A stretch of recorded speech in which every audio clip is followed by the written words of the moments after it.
So good morning guys. तो चलिए start करते हैं आज के यानी कि 21 नवंबर के इंपॉर्टेंट करंट अफेयर्स को। तो पहला इंपॉर्टेंट प्रश्न आपके सामने है कि अभी हाल ही में किसे इंदिरा गांधी शांति पुरस्कार से सम्मानित किया गया।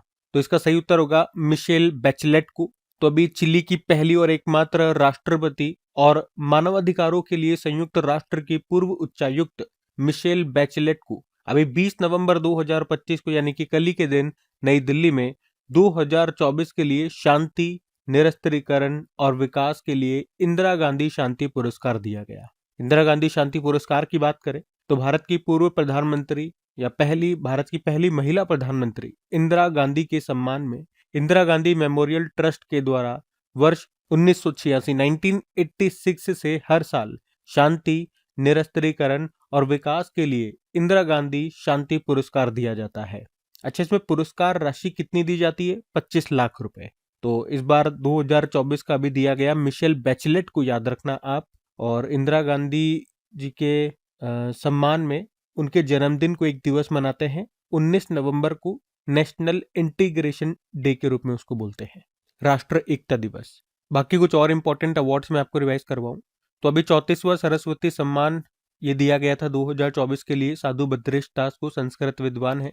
इनकी पुस्तक स्वामी नारायण सिद्धांत सुधा के लिए विंडहैम कैंपबेल पुरस्कार 2025 राणा दास गुप्ता को मिला, भारतीय मूल के ब्रिटिश लेखक हैं। राष्ट्रीय समुद्र वरुण पुरस्कार राजेश उन्नी को दिया गया, समुद्री क्षेत्र में भारत का सर्वोच्च सम्मान है। सुदर्शन पटनायक फ्रेड डॉरिंगटन पुरस्कार जीतने वाले पहले भारतीय बने, इंग्लैंड में मिला था। पी शिवकामी वर्चुअल दलित साहित्य पुरस्कार 2025 मिला। प्रधानमंत्री नरेंद्र मोदी को श्रीलंका का सर्वोच्च सम्मान मित्र विभूषण मिला। टोक्यो में लीजेंड्स ऑफ एंडोस्कोपी पुरस्कार मिला डॉक्टर डी नागेश्वर रेड्डी को। किस राज्य को आधार कार्यान्वयन में उत्कृष्टता के लिए 2 UIDAI पुरस्कारों से सम्मानित किया गया? Meghalaya. World economic forum global young leaders for the year 2025 किस मंत्री को चुना गया? Ram Mohan Naidu. World press photo of the year 2025 ये दिया गया समर अबू एलोफ को, फिलिस्तीनी फोटोग्राफर है। तो ये अवार्ड्स भी ध्यान में रखना। अगला प्रश्न देखते हैं। फिर अगले में पूछ रहे हैं, हाल ही में चंद्रमा पर पहली बार छोटे आयरन ऑक्साइड क्रिस्टल की खोज किसने की है? इंपॉर्टेंट प्रश्न, मार्क करना। इसका सही उत्तर होगा चाइना। तो अभी चीन का एक मिशन है चांग-ई 6 जो कि चंद्रमा से मिट्टी के सैंपल लेकर के लौटा है। तो अभी चीन के शोधकर्ताओं को, रिसर्चर्स को इस मिट्टी में आयरन ऑक्साइड के छोटे क्रिस्टल्स मिले हैं जिन्हें आमतौर पर हेमेटाइट और मैग्माइट के रूप में जाना जाता है। और चंद्रमा से सैंपल लाने वाला ये चीन का दूसरा मिशन है। इससे पहले सन 2000 में चांग-ई 5 ने ऐसा किया था और चीन का लक्ष्य है 2030 से पहले अंतरिक्ष यात्रियों को चंद्रमा पर उतारना है। अब आप मुझे बताएंगे कि भारत का लक्ष्य क्या है चंद्रमा पर इंसानों को उतारने का। बाकी मैं अभी चाइना आपको लेकर के चलूंगा, लेकिन उससे पहले हमारा जो चंद्र मिशन था चंद्रयान 3, उसके बारे में आपको रिवाइज करवा दूं। इसको हमने लॉन्च किया था 14 जुलाई को और ये पहुंचा कब था? 23 अगस्त को। इसीलिए हम हर साल राष्ट्रीय अंतरिक्ष दिवस 23 अगस्त को मनाते हैं। कहां से लॉन्च किया था? सतीश धवन अंतरिक्ष केंद्र। किस रॉकेट से? LVM-3M4, जिसे बाहुबली या फेट बॉय भी कहते हैं। लैंडर इसमें विक्रम था, रोवर प्रज्ञान था, प्रोजेक्ट डायरेक्टर रहे थे P वीर मुथुवेल। और चंद्रयान 3 की जो साइट थी, मतलब चंद्रमा के जिस स्थान पर ये उतरा था, उसको हमने क्या नाम दिया? शिव शक्ति उसको नाम दिया है। अब बात चाइना की हो रही है तो ले चलते हैं आपको चाइना। ये रहा मैप में चाइना। कैपिटल बीजिंग हो गई है। यहीं पर आपको किसका मुख्यालय मिलेगा? एशियन इंफ्रास्ट्रक्चर इन्वेस्टमेंट बैंक का, शंघाई कोऑपरेशन ऑर्गेनाइजेशन का भी। करेंसी रेनमिन भी है, प्रेसिडेंट है शी जिनपिंग। और चीन के यंताई पेंगलाई अंतरराष्ट्रीय हवाई अड्डे को 2025 का प्रिक्स वर्सेल पुरस्कार मिला। ये पुरस्कार कौन देता है? यूनेस्को देता है। और 2025 में अभी 25 नंबर की शंघाई कोऑपरेशन ऑर्गेनाइजेशन समिट को होस्ट किया था चाइना ने, चीन के तियानजिन में हुई थी। 12वें वर्ल्ड गेम्स 2025 ये हुए चीन के चेंगडू शहर में। अब जो 13वां संस्करण है 2029 में, ये जर्मनी में होगा। दुनिया के पहले विश्व humanoid robot humanoid robot games ये चीन के बीजिंग में हुए। ये समिट हमने देख लिया। और 11वां वुमेन्स हॉकी एशिया कप 2025 ये हुआ था हांगझोउ चाइना में। उसमें पहले स्थान पे चाइना था, दूसरे पे भारत। और गोबी रेगिस्तान में दुनिया का पहला सोलर थर्मल पावर प्लांट ये किस देश ने शुरू किया? तो आंसर होगा चाइना। तो ये सब ध्यान में रखना। अगला प्रश्न देखते हैं। फिर अगले में पूछ रहे हैं कि भारत में पहली बार वर्ल्ड टेनिस लीग का आयोजन ये कहां पर किया जाएगा? तो आंसर होगा बेंगलुरु में। तो इंडिया में पहली वर्ल्ड टेनिस लीग का आयोजन ये 17 से लेकर 20 दिसंबर तक बेंगलुरु में किया जाएगा और ये इस कंपटीशन का चौथा संस्करण है। इससे पहले इसके जितने भी संस्करण हुए, तीनों संस्करण वो यूनाइटेड अरब अमीरात में हुए। तो ये पहली बार है जब इस कंपटीशन का आयोजन यूएई के बाहर होगा। यूएई के बाहर भी कहाँ पे? भारत में होगा। भारत में भी कहा? बेंगलुरु में। तो आप कह सकते हो वर्ल्ड टेनिस लीग एक प्राइवेट कंपटीशन है जिसे महेश भूपति ने हेमली शर्मा के साथ मिलकर के शुरू किया था। तो वर्ल्ड टेनिस लीग ये एक मिक्स्ड जेंडर टीम का टेनिस टूर्नामेंट है और हर साल होता है। ये पहली बार 2022 में हुआ था और इसके फाउंडर है, मतलब किसने इसको शुरू किया, हमने बताया महेश भूपति और हेमली शर्मा ने मिलकर के। महेश भूपति की बात कर लें, भारत के एक फेमस टेनिस प्लेयर हैं, तमिलनाडु से बिलोंग करते हैं और ग्रैंड स्लैम टाइटल जीतने वाले पहले भारतीय थे ये। और मिक्स्ड डबल में कैरियर ग्रैंड स्लैम पाने वाले दुनिया के केवल 8 खिलाड़ियों में से एक है। इनको भारत का चौथा सर्वोच्च नागरिक सम्मान पद्मश्री मिल चुका है 2001 में। अच्छा, टेनिस की बात है तो टेनिस से 2 प्रश्न मैं आपको याद दिलाता हूँ। एक तो अभी जो एटीपी फाइनल्स 2025 हुए थे उसको जीता भी जेनिक सिन्नर ने, जो इटली के टेनिस प्लेयर है। इन्होंने हराया था कार्लोस अल्काराज को, जो स्पेन के हैं। और उसी तरह से जो WTA फाइनल हुए थे उसको जीता था एलिना रिबाकिना ने, कजाकिस्तान से हैं, और हराया था आरेना सबालेंका को, जो बेलारूस से है। तो एटीपी फाइनल, WTA फाइनल दोनों मैंने आपको बता दिया। कल इसके बारे में बताया था, आज रिवाइज कर लिया। अब मैं आपसे क्या पूछूंगा कि साल में जो 4 ग्रैंड स्लैम हुए थे, Australian open, French open, Wimbledon open और यूएस ओपन, इसमें मेन सिंगल, वुमेन सिंगल किसने जीता ये आपको बताना है। मैंने अभी 2-5 दिन के अंदर ही 2 बार आपको रिवाइज करवा दिए। अब आपका टेस्ट लेते हैं, देखते हैं किसको आता है किसको नहीं आता। इंपॉर्टेंट प्रश्न है इसलिए मैं पूछ रहा हूं। बताइए, हम अगला प्रश्न देखते हैं। फिर अगले में पूछ रहे हैं, हाल ही में मोदी मिशन नामक पुस्तक को किसने लिखा है? तो आंसर होगा बर्जिस देसाई ने।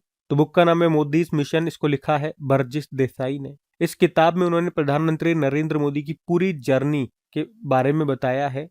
उन्होंने नरेंद्र मोदी के बचपन से लेकर प्रधानमंत्री बनने तक के सफर को एक स्टोरी के माध्यम से इसमें बताया है।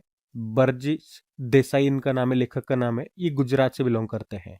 ठीक है, तो बुक का नाम और लेखक का नाम याद रखना। कुछ और भी बुक्स मैं आपको रिवाइज करा दूं, जैसे कि अभी जस्टिस डिनाइड जस्टिस लॉस्ट, इस बुक को लिखा कंचन चक्रवर्ती ने।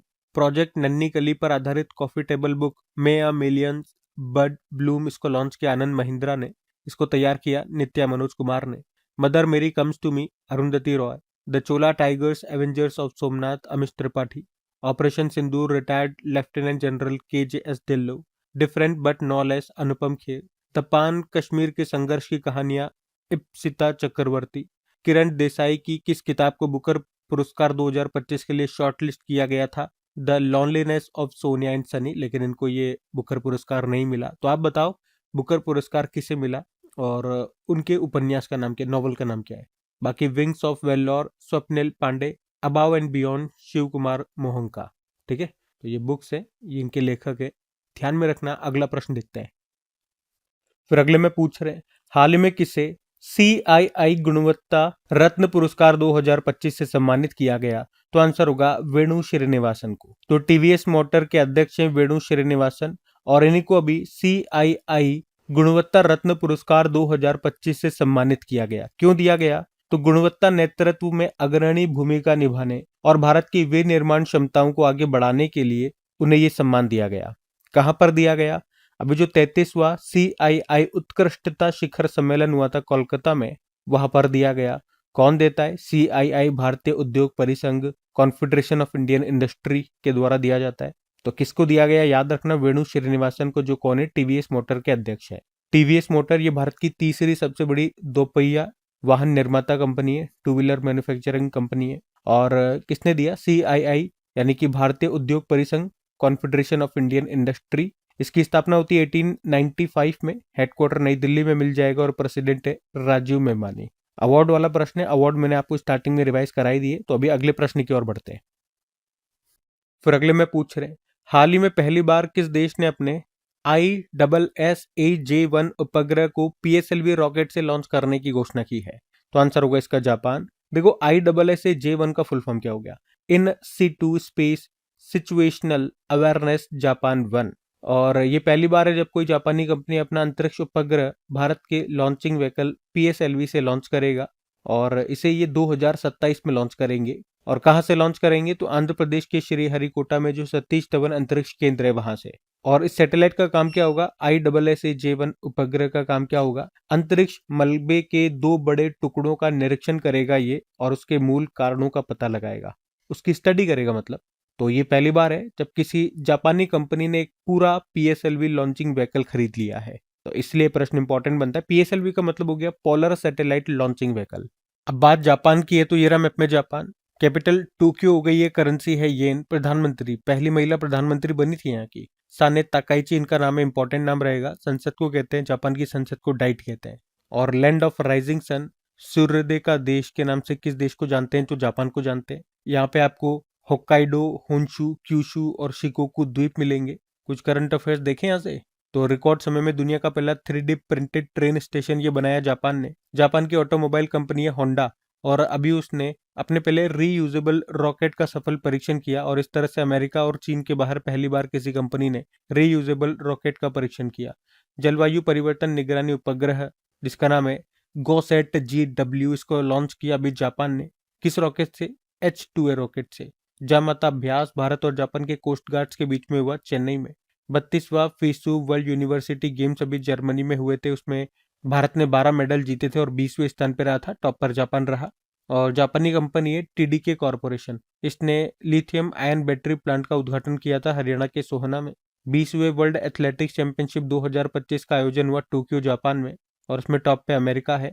भारत ने एक भी मेडल नहीं जीता। धर्मागार्जन अभ्यास अभी 6ठा संस्करण हुआ था जापान में। और एबेल पुरस्कार 2025 को जीता भी मसाकी काशिवारा ने, जापान से हैं। इसे गणित का नोबेल पुरस्कार कहा जाता है। और इसरो जो कि भारत की स्पेस कंपनी, और जाक्सा जो कि जापान की स्पेस कंपनी, ये दोनों मिलकर के कौन सा मिशन लॉन्च कर रही है? LUPEX mission. लुपेक्स का मतलब हो गया lunar polar exploration mission.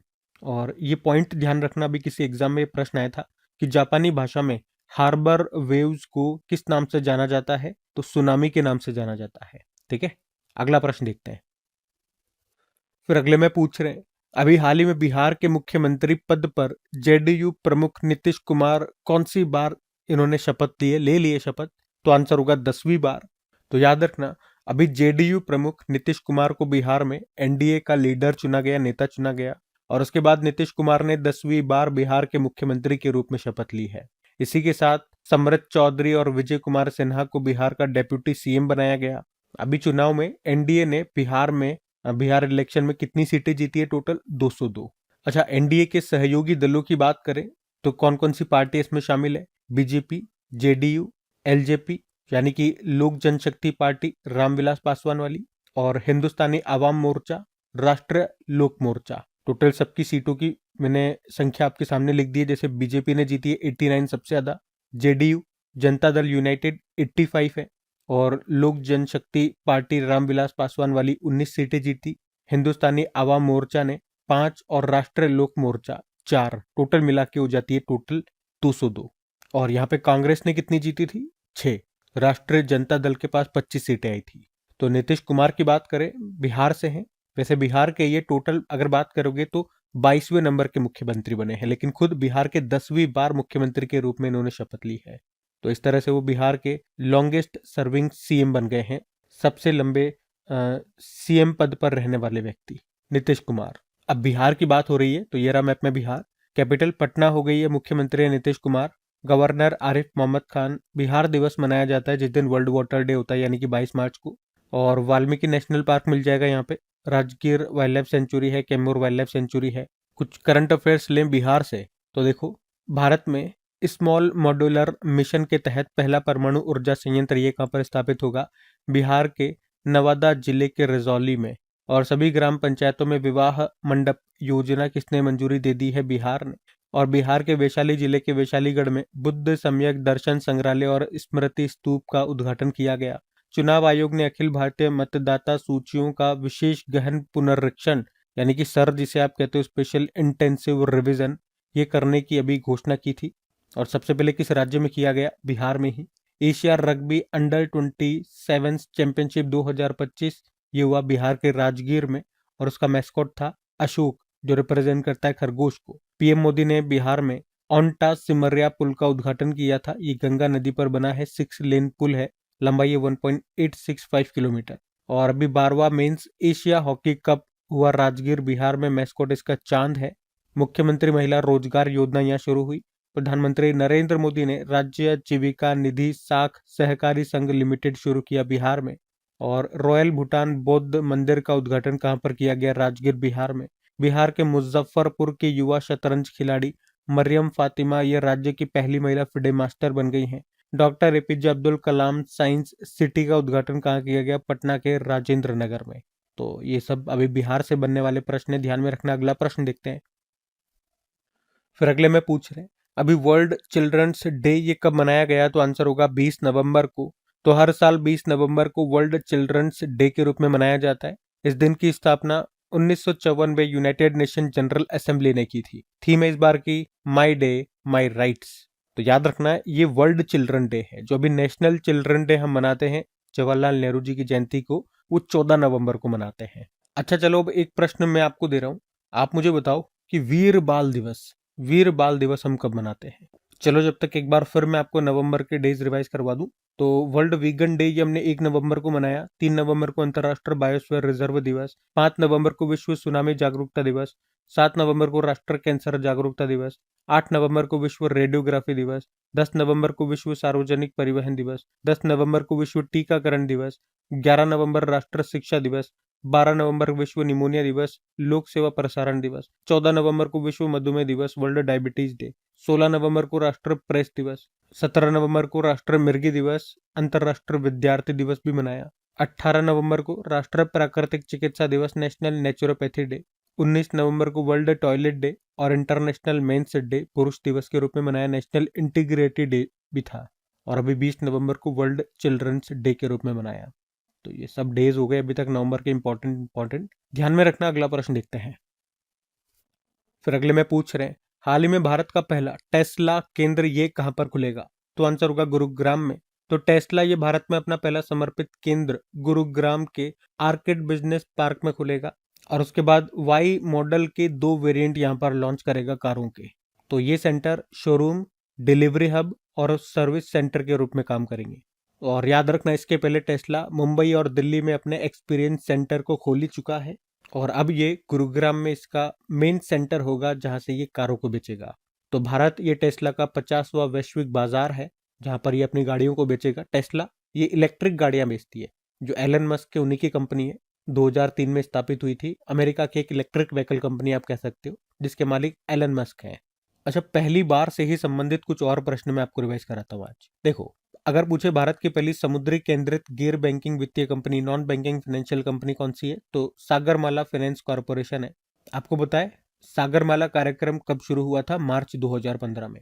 Bharat के परमाणु स्मॉल मॉड्यूलर मिशन के तहत पहला परमाणु ऊर्जा संयंत्र कहां पर स्थापित किया गया? बिहार के नवादा जिले के रजौली में। भारत का पहला एआई संचालित स्मार्ट ट्रैफिक सिस्टम कहां पर लॉन्च किया गया? दिल्ली के द्वारका एक्सप्रेसवे पे। भारत की पहली quantum computing valley Amaravati Andhra Pradesh में लॉन्च हुई। और भारत का पहला ग्रीन डेटा सेंटर ये उत्तर प्रदेश के गाजियाबाद में बनाया जाएगा। भारतीय नौसेना की पहली महिला फाइटर पायलट बनी आस्था पूनिया। भारत की पहली क्यूआर आधारित डिजिटल हाउस एड्रेस प्रणाली किस शहर में शुरू की गई? इंदौर। भारत का पहला लकड़ी का गुरुद्वारा ये कहां पर स्थापित किया गया? पंजाब के फजलका में। भारत का पहला निजी सैटेलाइट इंटरनेट कौन शुरू करेगा? अनंत टेक्नोलॉजी हैदराबाद की कंपनी है। मशरेक गुजरात में स्थित गिफ्ट सिटी में प्रवेश करने वाला किस देश का पहला बैंक है? यूएई। राशन के लिए फेस आईडी का उपयोग करने वाला पहला राज्य बन गया है हिमाचल प्रदेश। भारत का पहला ट्रांसजेंडर अस्पताल कहां पर खोला गया? हैदराबाद। भारत के पहले नेशनल बायो बैंक का उद्घाटन कहां पर किया गया? नई दिल्ली। यूपीआई अपनाने वाला पहला कैरेबियाई देश बना था Trinidad and Tobago. Time 100 creators list में शामिल होने वाली पहली भारतीय बनी थी प्राजक्ता कोहली। क्रूज भारत मिशन में शामिल होने वाला पहला राज्य गुजरात। अर्थुंकल पुलिस स्टेशन भारत का पहला आईएसओ प्रमाणित स्टेशन बना है। ये केरल के अल्लपुझा जिले में स्थित है। ठीक है, तो भारत में पहले से संबंधित ये सारे प्रश्न ध्यान में रखिएगा। अगला प्रश्न देखते हैं। फिर अगले में पूछ रहे हैं हाल ही में किसे पाम स्प्रिंग्स फिल्म फेस्टिवल में डेजर्ट पाम अचीवमेंट अवार्ड से सम्मानित किया गया? तो आंसर होगा लियोनार्डो डिकैप्रियो। तो हॉलीवुड के सबसे प्रसिद्ध अभिनेताओं में से एक हैं ये लियोनार्डो डिकैप्रियो, जिन्हें आप टाइटैनिक के हीरो के नाम से जानते हो। इनका असली नाम लियोनार्डो डिकैप्रियो है। और इन्हीं को भी पाम स्प्रिंग्स अंतर्राष्ट्रीय फिल्म फेस्टिवल में डेजर्ट पाम अचीवमेंट अवार्ड से सम्मानित किया जाएगा। ये सम्मान उन्हें, उनकी एक फिल्म है वन बैटल आफ्टर अनदर, उसमें उनके शानदार प्रदर्शन के लिए उनको ये सम्मान दिया जाएगा। ठीक है, लियोनार्डो डिकैप्रियो उनका नाम है। बाकी ये थे आज के हमारी करंट अफेयर्स की क्लास। कमेंट करके जरूर बताना सेशन आपको कैसा लगा, अच्छा लगा तो प्लीज इसे अपने दोस्तों के साथ में स्टडी ग्रुप में शेयर जरूर कीजिएगा। वीडियो को अगर अभी तक आपने लाइक नहीं करा तो लाइक जरूर कर देना। बाकी चलो अभी कल के करंट अफेयर्स का मैं आपको क्विक रिवीजन करवा देता हूँ, फिर हम सेशन एंड करते हैं। तो कल पहला प्रश्न पूछा था, वैश्विक जलवायु परिवर्तन प्रदर्शन सूचकांक 2026 में भारत की रैंक है क्या? 23। और 2026 में होने वाले ग्लोबल बिग कैट समिट की मेजबानी करेगा भारत। 2025 एटीपी फाइनल्स का खिताब जीता है जैनिक सिनर ने। और अंतर्राष्ट्रीय गीता महोत्सव 2025 का भागीदार राज्य ये किसे बनाया गया? मध्य प्रदेश को। बाल अधिकारों के लिए यूनिसेफ इंडिया की सेलिब्रिटी एडवोकेट बनी है कीर्ति सुरेश। पहली बार जनजातीय खेल सम्मेलन का आयोजन ये कहाँ पर हुआ? लद्दाख में। और विश्व शौचालय दिवस ये मनाया गया 19 नवंबर को। और कैम्ब्रिज डिक्शनरी ने वर्ड ऑफ द ईयर 2025 किसे चुना है? पैरासोशल को। चर्चा में रही जानवी जिंदल का संबंध किस खेल से है? स्केटिंग। भारत को किस वर्ष तक के लिए कॉडेक्स कार्यकारी समिति में पुनः निर्वाचित किया गया? तो आंसर होगा 2027। बाकी चलो कल का भी होमवर्क प्रश्न देखते हैं और सेशन एंड करते हैं।